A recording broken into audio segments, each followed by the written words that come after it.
என்னுடைய மகள் தன் கணவன் அவளிடம் பேசாமல் வெகு நாட்களாய் இருப்பதை எண்ணி மனம் நொந்து என்னிடம் கூறியிருக்கிறார்.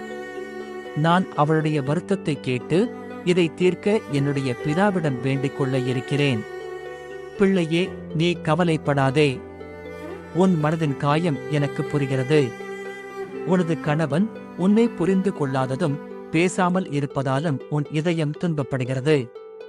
ஆனால் நினைத்துப் பார், நீ உன் கரங்களில் வலிமையுடன் என்னை பிடித்துக் கொண்டால் நான் உன் குடும்பத்தை மீண்டும் சாந்தியுடனும் அன்புடனும் பூர்த்தி செய்யவேன். நான் இப்போது உனக்காக இறைவனிடம் பிரார்த்திக்கிறேன்.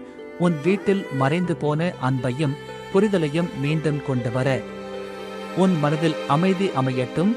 உன் கணவன் திரும்பி மௌனத்தை களைந்து உன்னிடம் அன்புடன் பேசட்டும். நீ என் மீது நம்பிக்கையை வைத்திருக்கிறாய். உன் வீட்டில் மறுபடியும் மகிழ்ச்சி வந்து சேரும்.